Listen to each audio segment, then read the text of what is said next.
my friends, the people who know me, they say, what? Juliet got raped? Yeah, it happened to me. Big, strong, confident, outgoing, not scared of anybody or anything. Juliet, yeah, she got raped.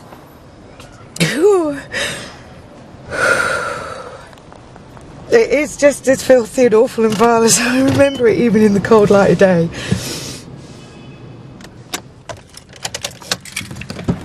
And every single day you think, Christ, how am I going to get through the day? No, I can't go down there, I can't do it. I'm never, ever going to be the same again. For the first time ever, St Mary's, the UK's leading sexual assault referral centre, opened their doors to allow us to film them dealing with the victims of rape. From forensic medical to court and beyond. I just feel like it's just ruined my life. I can't move on. It's just constantly there. Over the course of a year, we followed the team as they supported Juliet through an entire police investigation. It's just literally following her step by step through her evening.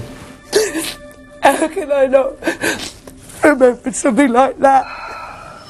And the subsequent trial. This is mental. And through the staff of St Mary's, we gained a unique perspective on rape in Britain today. We're all frightened by this type of crime. We're all frightened about the stigma that it attracts and what people will say. You're doing really well. And I think we need to get over that fear and talk about it openly.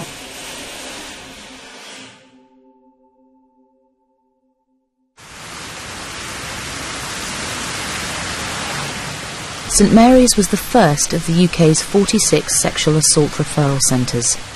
It covers the Greater Manchester and Cheshire area. And it's here, to the small all-female team of doctors, crisis workers and counsellors, that the police bring people who say they've been raped to conduct a forensic examination.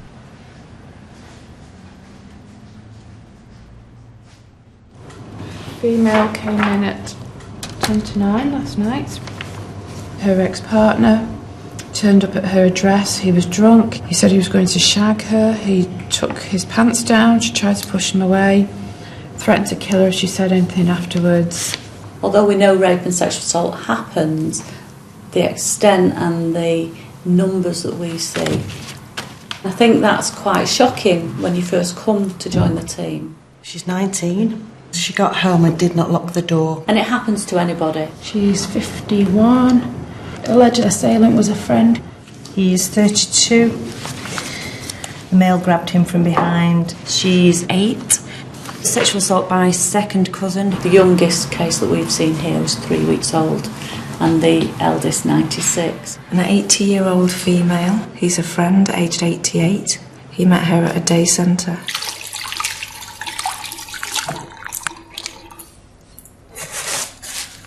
The overarching role is to gather good quality evidence to assist in a potential investigation. But alongside that is providing the immediate emotional response to victims of rape and sexual assault. Obviously today you come for a medical examination, but also to try and take some DNA swabs. And obviously because it is part of an investigation as well as being for your health, we need to be really thorough and make sure everything's watertight. Hi, the police have asked me to do this medical examination because of what's happened last night. And we'll examine you from top to toe just to see if you've got any injuries, if that's all right with you. Have you had a bath, a wash or a shower? No, I know that feels really awful, but it is better in terms of us collecting the evidence. Start here. This is to get a sample of your DNA to compare with the other samples if they're needed. So if you could just pop your mouth like that. The idea behind St Mary's is for one place to be able to provide support for victims through a possible police investigation and beyond. Okay. Hi, it's Juliet. I've got an appointment with Gail. Went to the left of the top floor. Thank you. Juliet came for her forensic medical on New Year's Day 2012. They said that, however difficult it was going to be for me, that she would be as gentle and as she possibly could, but she did need to get the evidence. I'm just looking for any bruises or marks you might have. And she said, at any point you can stop and have a breather, but she says, Juliet, we have to do it if you want to get somebody. Most difficult bit of this part is me to get 2 pairs of gloves on. I've got to put another layer on. And then you're lying down on your back, and then somebody's taking swabs. If anything feels uncomfortable, let me know. If you want me to stop, just say. And it was over, it felt like an eternity, but it was over fairly quickly. All done. Are you okay? Yeah. Far cry from the old days. The bag of samples is here. Where, you'd have a male doctor examining you, probably in a police station somewhere, I don't know. That, to me, would be horrifying. The centre has been open for over 26 years. To preserve their anonymity, each client is numbered, and Juliet is client number 15,823. Right, so this is Juliet. Came in New Year's Day. She was the 4th one that day. We'd had 7 New Year's Eve, so it'd been quite a busy time. Attended with the police. Describes her as being alert, cooperative, says very tearful, ++. 2 days later, Juliet went to the police station to record her version of events. Now 6 months on, she's returning to view her DVD before it's used as evidence in court. You sit where you want to sit. OK. I'll probably just sit in this comfy chair. Gail from St Mary's has been supporting Juliet throughout the investigation. I am the pocket pack lady, don't worry. We did this on the 3rd of January. Yes, it's quite some time ago. But it was very short after the rape, so I'm still very much traumatised. That's what's going to be weird to see. I'll turn that round and see. Okay. I look a mess. I just look completely dazed. I don't look like me. That doesn't look like me. Do you want me to fast forward through this bit? It is the introductions, this. Yeah. I want to watch all that part. Just going through the initial account. Last night I drunk a bottle of wine prior to going out. Went to the Black Dog Ballroom, city centre. Went alone as a friend did not show. Sat on a bar stool by the bar drinking, bottle of wine. Went to the bathroom. Came back, had a shot, and then she felt very drunk. I've got a vague memory of a shot. I didn't know where it came from. I just assumed it was the barman. And then I remember feeling really out of it and going, what the hell are you doing here, Juliet? Go home. And it's blank. Blank. I don't remember anything. Next memory was outside the bar going towards a car park. Sees a black hand leading the way, and then no recollection. My next memory, and I didn't remember this until the next morning, and it's in an alleyway.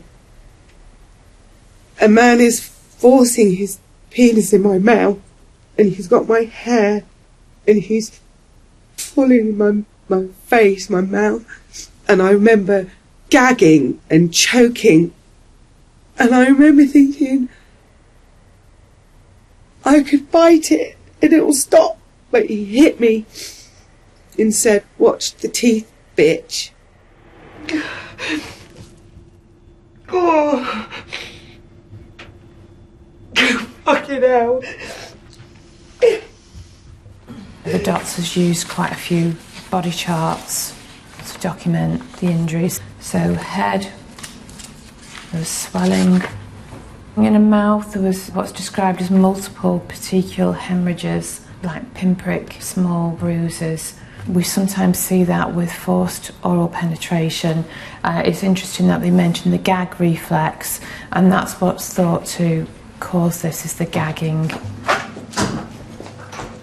The doctors actually made a video of the internal examination of the mouth. So can you see lots of tiny little bruises? You have to think, is there anything else that could have caused it? So, you know, sucking on loads of hard sweets might do it, if there was any sign of throat infection or anything like that. But it's quite marked. You don't often see it as bad as that. You don't have to watch it. You know, I'd rather watch it here than in court. Yeah, if you want to go outside and just have a breather. No, I'll just get through it. Okay. As New Year's Day wore on, I started feeling the pain.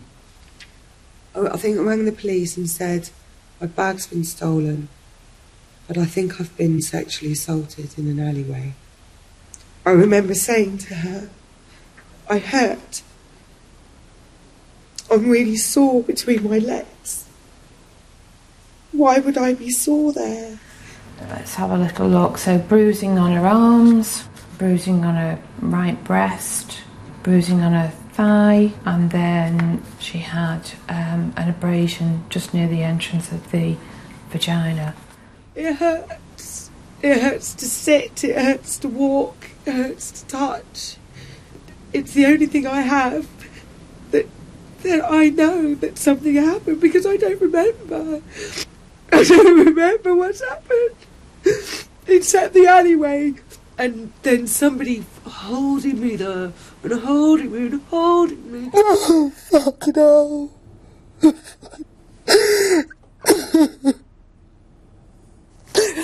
How can I not remember something like that?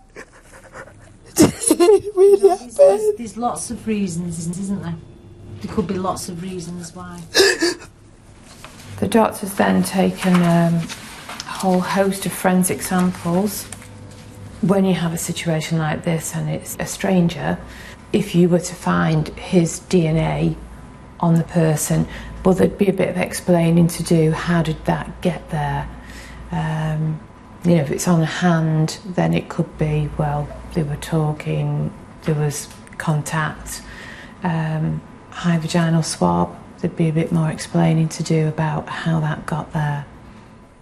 I'm scared of how this is going to affect me, of looking at every man in the street and going, was it you? Oh. Talk about a mind trip. And watching that.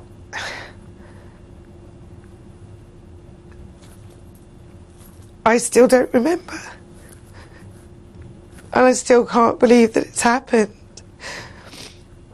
I still want it to have not happened. I really do. I really do. I wish somebody would come and say, Juliet, you got it all wrong. But I know that's not going to happen. The perception is that stranger rape is the most common relationship to the perpetrator. That's not our experience.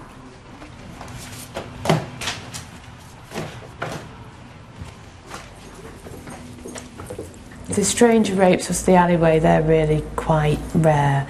The vast majority of people that are known, whether it's partner, ex-partner, colleague, and that's in the adults. When you move into the children, particularly the younger you go with the children, the more likely it is to be somebody they know. So the whole thing about stranger danger with children is almost misdirected, because the vast majority it will be somebody that they know, somebody that they trust.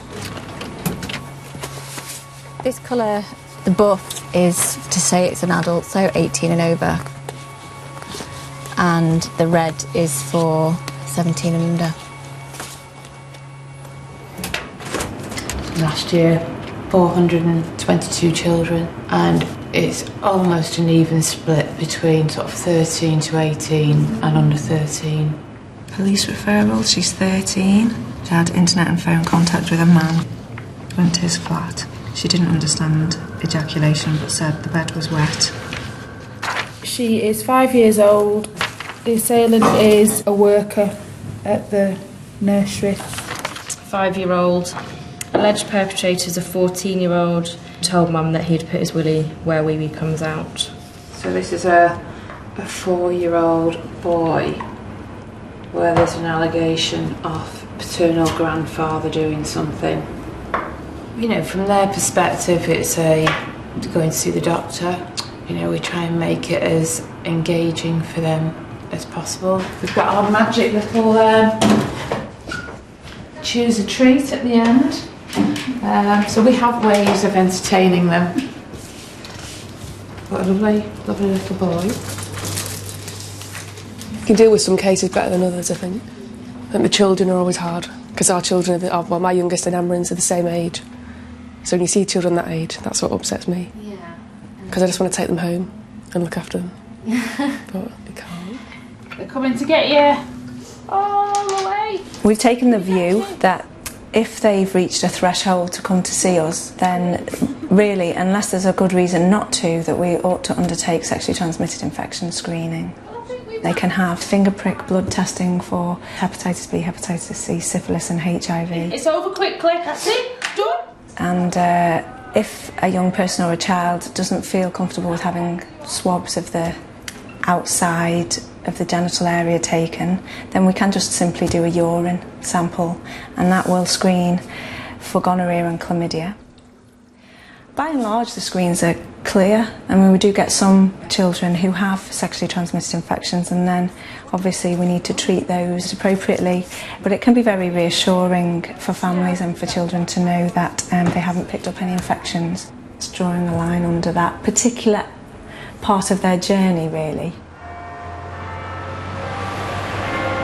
In 2012, Greater Manchester Police started a dedicated serious sexual offences unit, bringing together over 70 detectives to investigate rapes.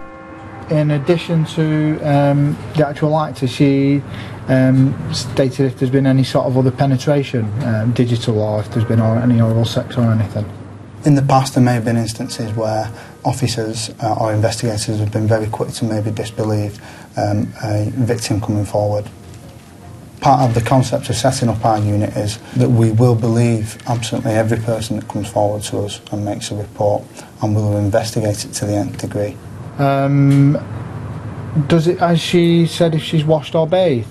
And the evidence will ultimately decide if it is there, as to whether somebody will be charged or not. We'll try and get her to St Mary's tonight if she's willing to. But it's such a complex area of investigation in that, for instance, a rape within a domestic setting. Does the victim state when she's last had sex with this lad, apart from yesterday? There's 4 walls and 2 people. It's very difficult to determine whether or not that offence has happened. The decision as to whether a rape case gets to court is made by the Crown Prosecution Service. The Northern Greater Manchester branch is on the first floor of Bolton Police Station. So this is the Crown Courtroom, and it's made up of prosecutors and paralegal officers, and of course all the lawyers who deal with the rapes are rape specialists. And Jill sits in here as well, don't you? My desk is in the corner. This is where Jill keeps all her cases that are waiting for charging decisions. Yes, my role is to allocate those cases to a lawyer in the office, and I would say 75% of them are rape cases. So typically a rape case will come in and it'll be about this sort of size with the box folder, and then there'll be the DVDs to go with it. It can be quite shocking, but you know, you can't let yourself get too caught up in the emotion. You've got to look at the evidence. That's doing a job properly for the victim as well. I mean, there's no point giving somebody completely false hope if really the evidence isn't there. We have to be realistic about it and be brave and make those decisions.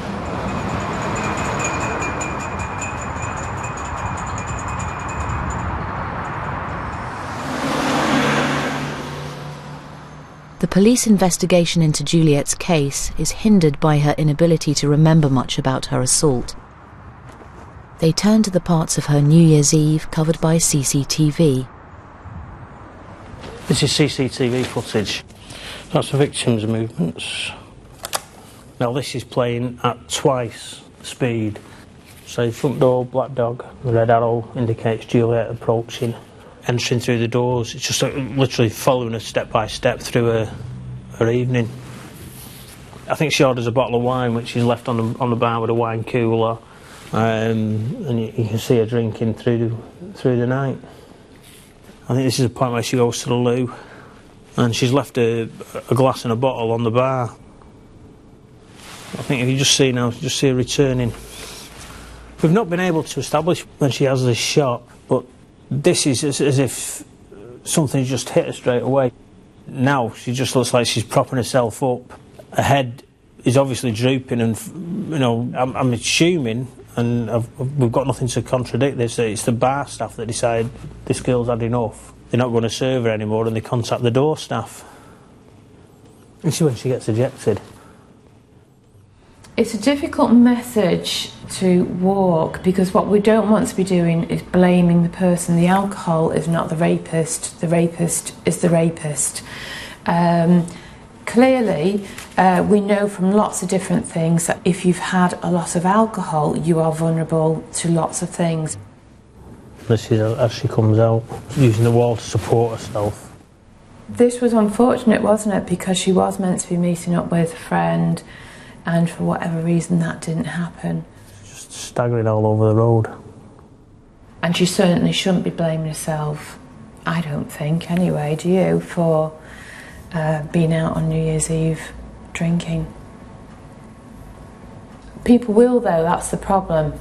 But again, I think that's the wrong way round to look at it. People shouldn't be blaming themselves. She's literally just holding on to that post. She's actually in that position now for about the next 20 minutes. It's important that as prosecutors we deal with what are likely to be the issues that will be going through the minds of the jury. You know, if you had a burglary trial, you wouldn't blame the victim of burglary because they'd left the front door unlocked when they went to bed. You wouldn't say, well, they deserve to be burgled, would you? Well, I hope not. As a result. And acquit as a result. You might think they were, you know, but you wouldn't acquit the defendant of burglary because the victim had left the front door open. It's the same thing with, you know, you've walked home by yourself at 3 o'clock in the morning, it's dark, you've got a short skirt on. Well, that is just the same as leaving your front door open and being burgled. You know, it doesn't entitle anyone to assume that you're consenting to what happens, and these are messages that have to be got over to the jury as part of the prosecutor's presentation of the case. When the smoking area clears, it's obviously coming up to midnight and everybody's gone inside, she then loosens her grip and falls, and she actually lay on the floor, and that's when the door staff come across and they tend to her. There you go. I think if someone had gone out and put a blanket over her, she'd have probably slept till the morning. You know, the law is very clear that you cannot have intercourse with someone who is not capable of giving consent. The CCTV evidence was very compelling in connection with how intoxicated the complainant was on the night in question, and on that basis the decision was made that the case should proceed. Because she just couldn't have consented in law to it because she was just so drunk. Now, the minute the door staff pick her from the floor next to the lamp and move her across, we lose track of her. Although the CCTV shows that Juliet could not consent to anything, the assault itself is not covered on camera. The next time Juliet is seen is over 2 hours later, leaving an alley 40 metres away from the entrance to the club. Black Dog Ballroom's up on this top corner, and you can just see now Juliet comes staggering out. The time there is showing it's 2:08, so that's the 2 hour gap. And she sort of hands out, swaying around. So we know she's at point A, and we know she ends up at point B. It's what happens in the interim that just we can only surmise. Without any witnesses to the rape, The only hope the police have of filling in the missing details of what happened to Juliet lies with the forensic samples taken at St Mary's. She was very thorough. It did hurt. I remember thinking, Christ, but I was so tender anyway. I was in so much pain anyway by this point.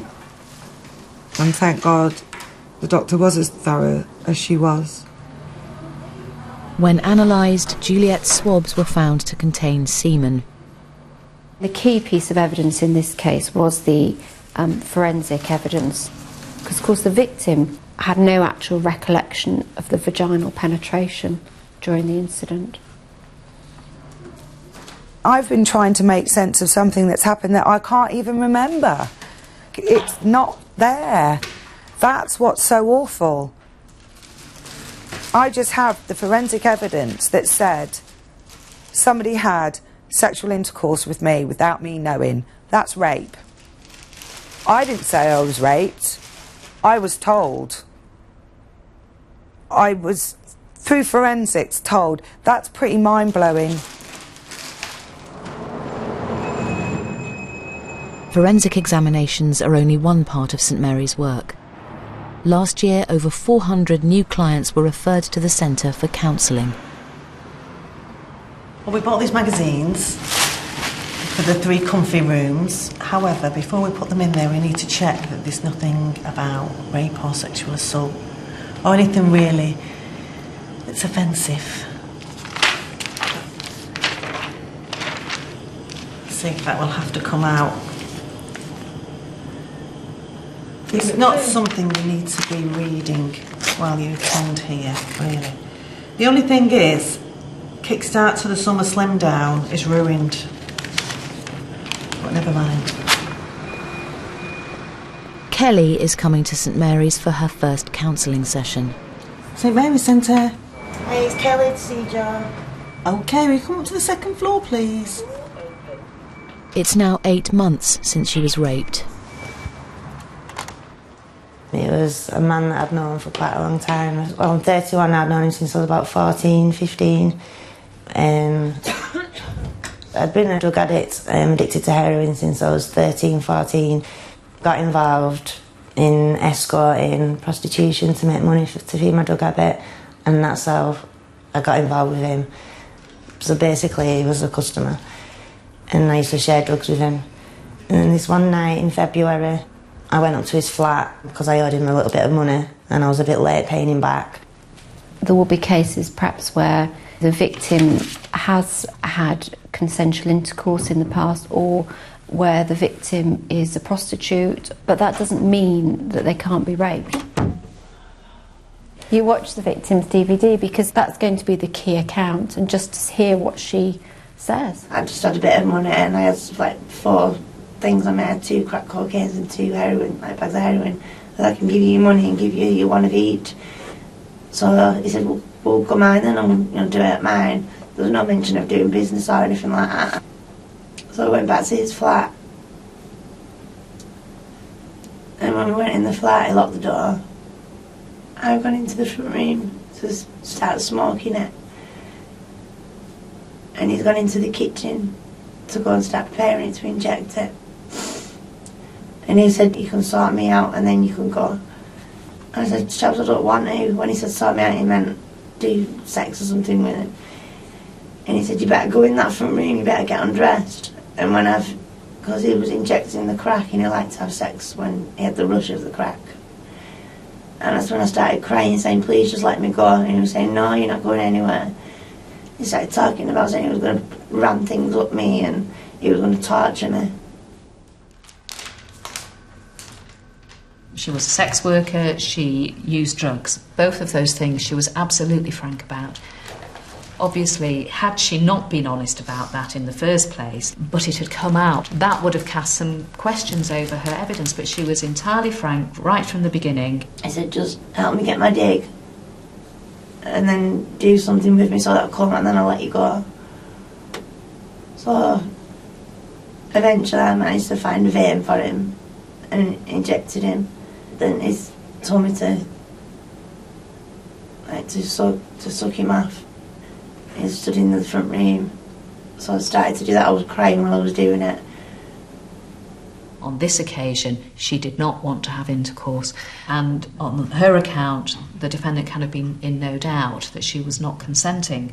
Then he told me to get on the couch, and he got on top of me. It was having sex with me. I was crying my eyes out, and he shouted at me for crying, and told me to stop crying. He said, "You make me feel like I'm raping you." And I just thought to myself, "You bastard, you are. I told you I don't want to do this. I told you I want to go. And you won't let me. You're making me do this before I go." And then after about 10 minutes he finished. As soon as he finished, I just got up, grabbed my clothes really, really quick, and then he let me out. In some cases, a victim of rape will get on the phone to report the matter to the police straight away. But really, that in itself is quite unusual, and it can take some time for a victim to really to appreciate the impact of what's happened to them. And we can't make any assumptions about anything that a victim will do. I sent him a text saying, "You do realise when a girl's sobbing and crying her eyes out, begging to leave, not wanting to have sex with you but having to do it anyway so that you'll let her leave, it's rape." And obviously that made him angry because I sent that text message. Because then he were coming out looking for me every night on the street after that when I was going out working. I really did think that he was going to kill me or something, I really did. Never been so frightened in my life, but it might sound crazy that I still kept going out there every night, but I had a drug habit. I had no choice. I still had to go out there and get money for my drugs. After an altercation on the street was seen by the police, Kelly told them what was happening. That officer that now was actually really good. He was saying, you know, if he did this a week ago, but he's still harassing you every night, then he's not going to leave you alone. You need to do something about it. So would you class him as a punter? No, not really. No. I classed him more as a friend. More of a friend, okay. Right. But I suppose, yeah, he was in a way. He turned into punter, I suppose, yeah. It came across as a very honest account. Where you've got consent as the issue, the victim is key to that and how they give their account. The police said I needed to get myself sorted out, to do with being a credible witness or something, but I'd already decided before then to get sorted out because I was too scared to go out there anyway, and I thought I need to change my life. So within a few weeks I was in a hospital. I got clean off everything, come out, and I've been clean ever since. After a 6-day trial, 41-year-old Shahid Raza was found guilty of 2 counts of rape, common assault and possession of an offensive weapon. He was sentenced to 8.5 years imprisonment. Me and my mum was shopping in Asda's when we got the phone call. Me and my mum was just jumping about like lunatics in the middle of the supermarket. It was just such a relief that I was believed. Just didn't think I'd be taken seriously at all because of how I was before it happened. And obviously I'm really glad that I've got off the drugs. The only hard thing about being off drugs is that I don't have that thing anymore to block my emotions, and because when I was on drugs nothing bothered me. It just made me feel like I was nothing and worthless. Mm-hmm. And even though I should know deep down that I'm not, like he's the one that did wrong, mm-hmm. I've still carried on feeling that same way. Okay, all right. How long had you known him? I'd known him for about maybe 12, 13 years. Right. You sort of looked to the floor then. I feel bad for him even, because I've known him for so long. People think I'm crazy when I say I feel bad for him, and and then I have days where I think he deserves everything he's got. He's putting me through this now. Are you questioning yourself in a way, in that you've been in this relationship with him? I think, yeah, I do kind of blame myself a lot for what happened, because the lifestyle I led at the time. I think the research bears out that those individuals that are assaulted by somebody that they know can suffer more severe depression, for example, because actually the clients essentially start to question their own way of judging people. You know, I made a judgment about them, I thought they were okay, and actually they've gone on to rape me.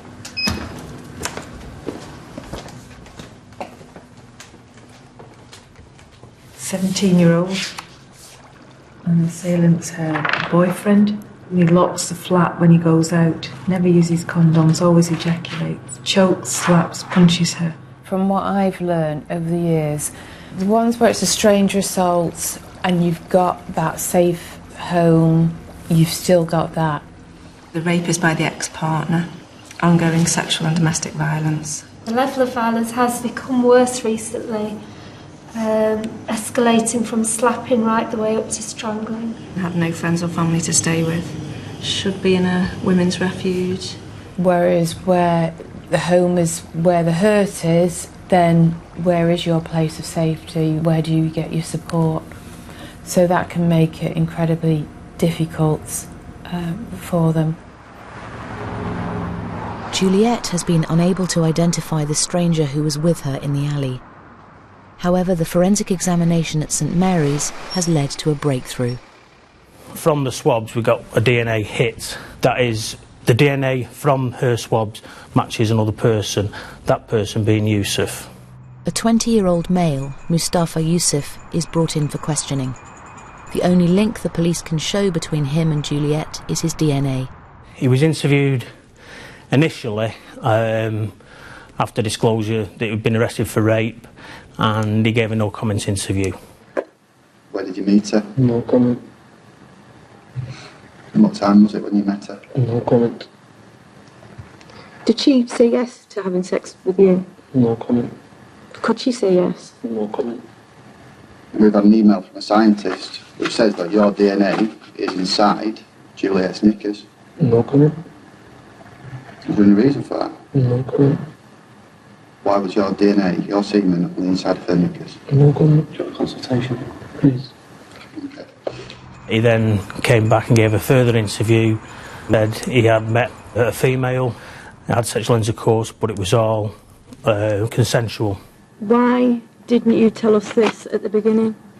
It was an advice from my solicitor. You let us ask you quite a lot of questions before you decided to tell us about it. Why was that?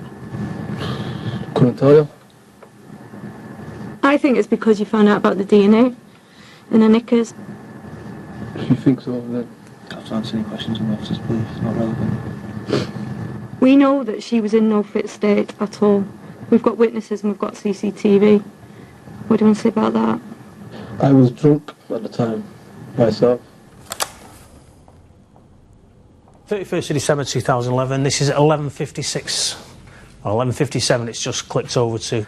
And where the red arrow is Mr Yusuf strolling down the street, meeting acquaintances.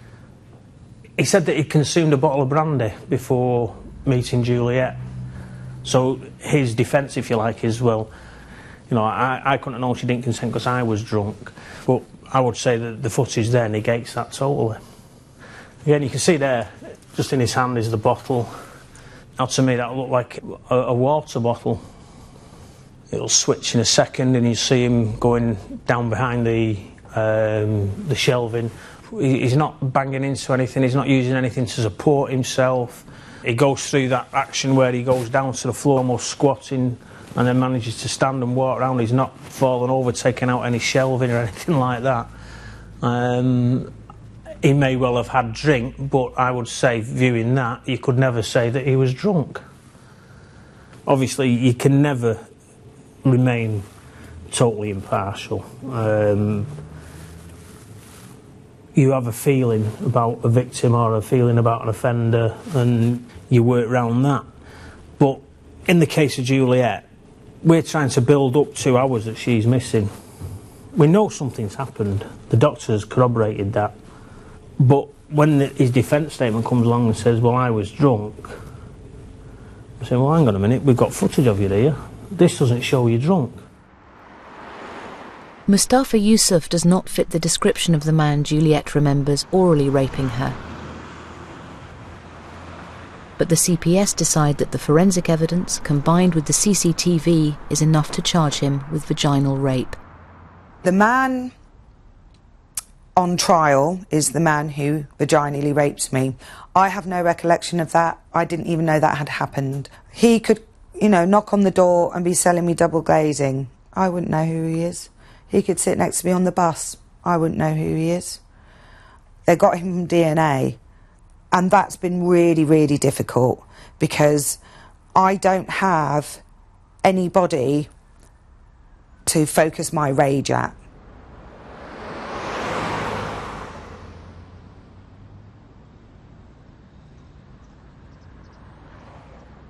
I mean, unfortunately, people do make false reports. People make false reports of all sorts of crime. The priority, I think, we're going to need to get any forensic opportunities examined first. An arrest for any offence is extremely traumatic, particularly if you're a law-abiding citizen. To suddenly find yourself confined within 4 walls of a police station, having medically trained staff examining your intimate parts. Well, I'd ideally like that particular area examined. Glands, shaft, pubic hair, scissors and comb. Just have a huge impact on them, and we have to look after a rape suspect just as much as we look after a rape victim. Once you've been arrested for rape, you've got a stigma attached to you, and it's very difficult to clear your name as such. I guess there may be some false allegations. I'm not aware of any particular cases I was involved with, but we never would say in them, I don't believe her or him. I mean, it's not like that. There was usually only 2 people that know what went on, and it's certainly not us. Good morning, it's Dr. Yusuf from St Mary's Centre. Okay, and what sort of time would suit you? Despite the centre being partly funded by the police, the services of St Mary's are available for people who don't want police involvement. Around 1 in 6 clients is a self-referral. I'm setting up for a self-referral examination. That's someone who wants to come and see us without the benefit of the police. 16755 is a self-referral case. Perpetrator acquaintance went to see GP, advised to report to the police, but decided not to take it further at this point. There are all sorts of obstacles to people coming here. The fact that other people will find out, that the case may go to court, that family will know, friends will know, people at work will know. So it's very important that they can come to us knowing that the police don't have to be involved. They can still get the medical care that anybody would get. And that way the evidence is preserved, and they still have that option at a later stage to ask the police to become involved. So, this is where the self-referral samples come. Looking at our database, we've got 670 cases where we've got samples here. It's quite sad opening it up because it's all these stories in a freezer. Jam-packed with stuff. What can we pick up? I know I had a young woman, I can't remember how old she was, perhaps 16, 17, and she was saying it was her uncle. She decided not to go any further with it because she didn't want to have hold the responsibility of the impact on her cousins. And you can understand that, can't you? You know, it's their dad. You know, and if he's the breadwinner, it is a big impact. Take these through to the freezer room where they can be stored. You know, people always worry about false allegations, don't they? But why would you come here? To me, if you were making a false allegation, you'd be telling someone like the police. So if you come here and you haven't told the police, then it really makes you think that these are likely all to be true cases, aren't they? That there's no reason that I can think of, and so it's incredibly sad, this, to me. Because we all think we know what we would do, don't we? But life's rarely that simple, is it? It's now more than 6 months since Juliet rang the police to report that she believed she'd been sexually assaulted. In my head I was going, I'm not going to let this beat me, I'm going to go to work. Yeah, right. I couldn't even get to the shops without freaking out and running home, because you feel stained, you feel contaminated, you feel like everything you touch is going to be soiled with what has happened to you. And all the time you're doing anything, you're looking at it through that. he was there, that image of what he did to me. And it doesn't move. Wherever you look, it's there. It doesn't go. You close your eyes, the image is there. You look somewhere, it doesn't go. In 3 days' time, Juliet's case will go to court. Hi, it's Juliet. I've got an appointment with Gail. Thank you. Okay, I'm going to go in room 1. The number of rape victims who've dropped out before facing trial means that now St Mary's have independent sexual violence advisors to help them through the whole process. Gail was the first one in the country. I think she's really scared. And I think it's something that most people go through going to court, because it is the fear of the unknown. How are you doing? Having a really bad anxiety day today. Oh, yeah. I'm like... Okay. It's never going to be an easy process to have to sort of talk about something that's happened to you so traumatic to a court full of strangers. We'll go in the room and then I'll go and make you a drink. Let you calm down. Because it's not something that people talk about in day-to-day life. That's difficult in itself without knowing that someone's going to say, well, actually, it didn't happen like that, did it? I'm scared about being criticised for going out on my own like I did. It isn't about, you going out by yourself. There's lots of women go out by themselves. All I can say to you is that the defence barrister is there to put to you what his client is saying has happened, which we know is going to be totally different to what you're saying. The thing you have to focus on more than anything is this case is going to trial. Lots of these cases don't get to trial because they haven't got enough evidence. Yeah, at least I've got that. Right? We go to court, and if he pleads guilty, it's a bonus. If he doesn't, you are prepared to go into court and give evidence. And the only thing I can say is all you can do is say what you remember. Yeah. I just cannot comprehend a not guilty verdict, and I don't know how I'll deal with that. I'll see you on Monday. I'll see you Monday. If you hear anything, I'll ring you, I text promise. me or ring me or whatever. Okay. Probably the first 3 or 4 times I went to court, it was not guilty. And then I start to think, is it me? No, I know it's not me, it's the system. 12 people who have their own myths and stereotypes about any sort of crime is always going to be difficult. It isn't an easy process, and I admire anybody, I have to say, who will go down that process. I really do. Mustafa Yusuf goes on trial in Manchester. Juliet's DVD is shown on the second day, and she answers questions from behind a screen. It was probably the most challenging thing I've ever done in my life, the most scary, but not by far as frightening as what I thought it was going to be. That was on Tuesday, it's now Thursday. Now it's a waiting game. I have no part to play. The control's taken away from you again. In rape, the control was taken away from you. I can only hope that the members of the jury will realise that, I didn't do anything wrong. I didn't deserve what happened to me. And now, all I can do is wait. At St Mary's, the cases never stop coming through the door.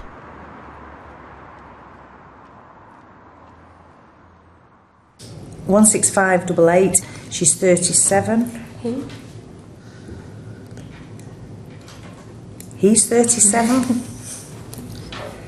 Family are not aware of sexual assault. Please use discretion when ringing home, because this is a home number.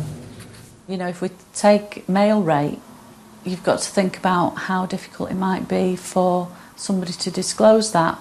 Regardless of their sexuality will be called into question.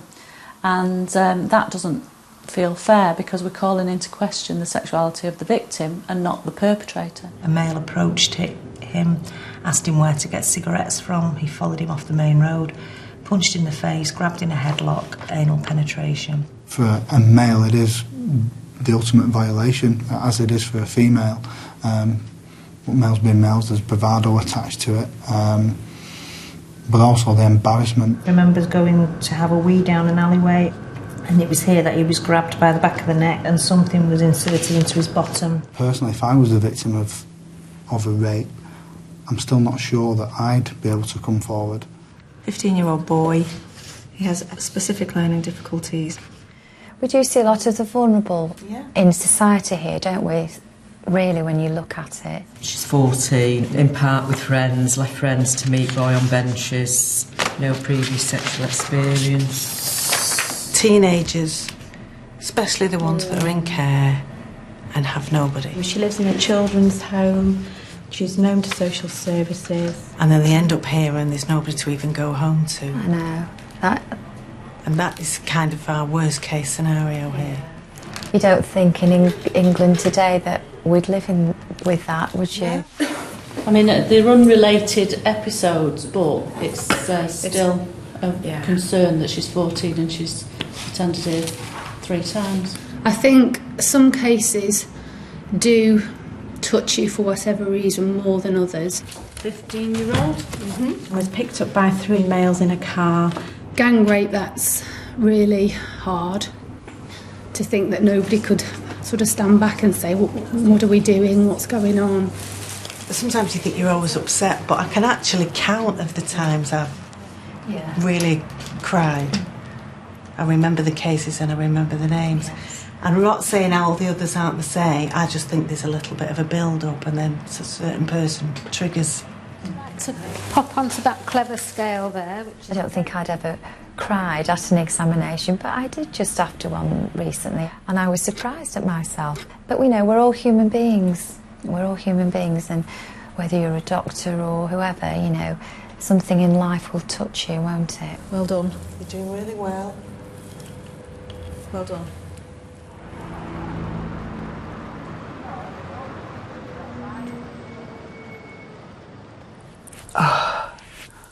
The mask goes on. I was thinking before, you know, what kind of person am I going to be at the end of today? If it's a not guilty verdict, does that mean it didn't happen? Generally, it's clear that the jury perhaps just haven't been sure to the necessary standard of proof, and it's not that the jury haven't believed the victim. It's that they haven't been sure beyond reasonable doubt that the defendant is guilty, and this perception that somehow all these acquittals must mean there've been false allegations of rape just isn't right. That isn't what it means at all. Hi Mum, it's me. Nothing as yet. We're just walking down to the courts now. The judge has done his summing up, but he hasn't sent them out yet to deliberate. I don't know what to expect. It only takes a couple of people to have doubts, and that could be enough to throw it, so I suppose fingers crossed. The longest wait.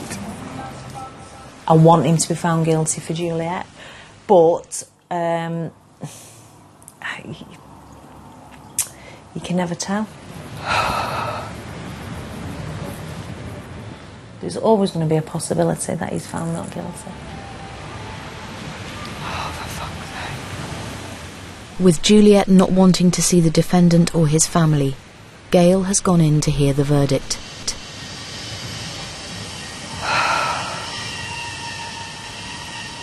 This is mental.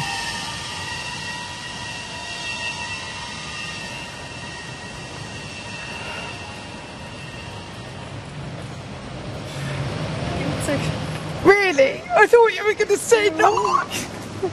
Unanimous.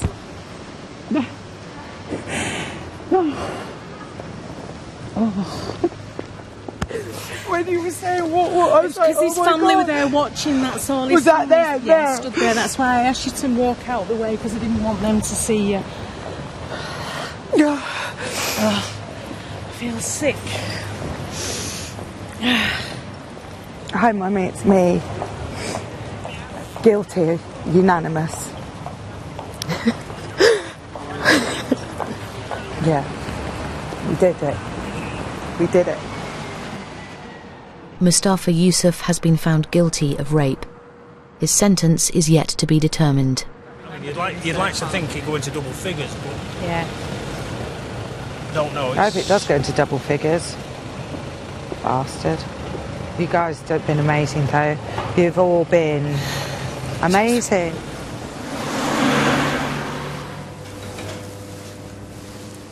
It's not the type of work that you can go home and say, oh, hello, how's your day been? Well, I've seen 5 clients, all of which were suicidal, high risk, I've had to contact the GP, really worried about them, or I've seen a homeless person that's been raped on a street in Manchester whilst there were 5 people on looking that did nothing. You know, you could just, you can't take this work home. I know that you're extremely unlikely to be assaulted by a stranger walking home in the dark. I know that your chance of being assaulted by somebody that you know is much, much higher. So in some ways I feel safer, and in other ways I know that there's so much going on that we don't know about, because we know here we only tip the iceberg of people who are experiencing sexual violence.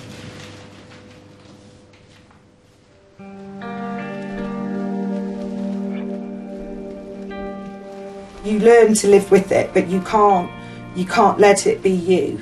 And that's what I've really learned. My identity isn't I got raped. It's not. I am Juliet, but I'm forever altered. One event in your life isn't ordinary anymore. I don't know, maybe you become extraordinary because you survived it. That would be a good way to put it. And maybe that's how I'm managing to cope now. That's the only way I could put it, really. Turn right, then turn right. 10 months after the rape, Mustafa Yusuf was sentenced to 7 years and 9 months imprisonment. He'll spend the rest of his life on the sex offenders register. Turn left. The shoes Juliet was wearing on New Year's Eve were taken during the investigation. Now she can get them back. What was weird was the reaction I got from the police when I said, well, I want them back. And I said, well, they're my beautiful, lovely, expensive shoes, and my shoes didn't rape me. I want them back.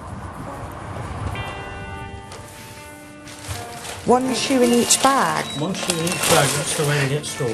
Is it? Oh, okay. It's got my shoes. It's a really weird feeling. Really weird. Fact. What we're trying to do is prevent long-term problems developing. Oh, yeah. Now I'm happy. Now I'm a happy girl.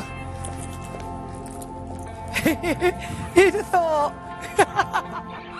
And that's something that's really positive about working here, is the human being's ability to recover from something so negative.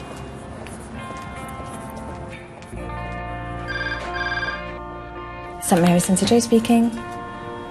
Oh, right, okay. Months ago or years ago? Could you tell me who the perpetrator was? Okay.